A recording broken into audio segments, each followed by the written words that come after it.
we're going to dive into what are the numbers? What's the reality? And just look at this thing and say, okay, what's really going on? But let's look at 2019. That's when I put together my police brutality separating fact from fiction presentation. And in 2019, according to the Washington Post, the police killed 999 people. And typically, when people hear those numbers, they're like appalled. Like, how? What are you talking about? And that number can be shocking to the average everyday person. I get it. But I always tell people, you have to look at this whole situation from a top down, like a 50,000 feet perspective, so you can understand what's going on. There's been research over the years that demonstrates that the police make somewhere in the neighborhood of over 300 million contacts with the public every year. And that's self-initiated stops, calls for service, vehicle stops, person stops, whatever they may be. Numbers assume 500,000 to around 2 million police officers in the United States. So if you look at that number of officers making that many interactions with the public, it kind of frames the number, it makes it look a little different.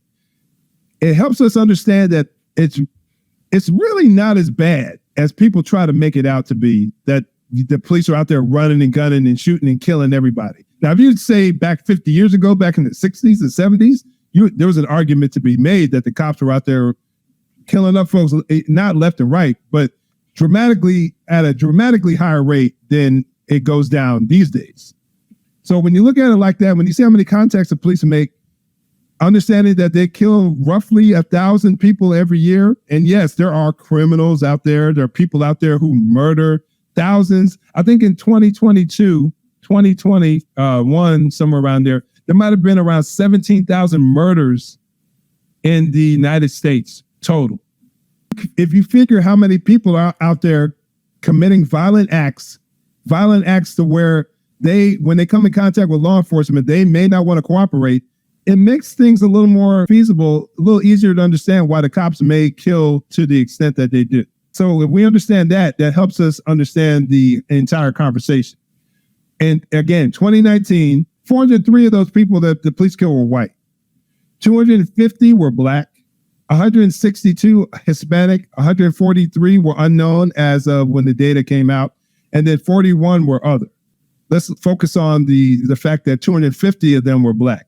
The thing that helps us understand this data even more is that according to the Washington Post, not a newspaper known for being conservative or anything like that, they said that anywhere from 85 to 90% of those shootings, the suspect was in possession of some form of a weapon.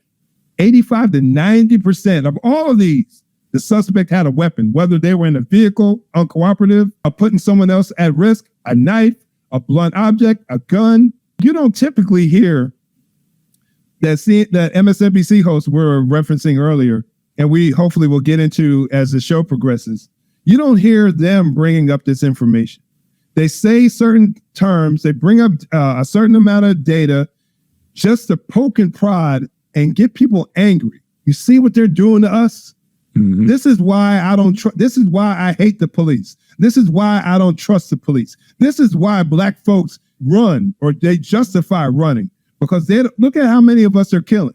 But yet, okay, well, why did they come in contact with the police in the first place? Why did that officer pull his gun down? Are we waiting for any body cam footage? Of course not. All we have to hear is that there was a black man with a white cop, and even a cop in general nowadays don't even have to be a white cop. It's just a uniform. And that's all we have to hear. And we're making assumptions left and right. And typically, as time goes on, we get more information. But by then, the damage has been done. It's already been done. And we've already been indoctrinated to believe that these people are out there hunting us down. And we get foolishness like what LeBron James said and so many other people believe. And this is why I think having this conversation is important, especially because we're not fully into like election season yet. But when election season comes around, one of the things that some politicians will play on is your skin color and what your skin color means in this nation. And so bearing black skin, you're a threat. You're going to be, plucked off by the police. We're going to reform. We're going to do this, and that because you're black.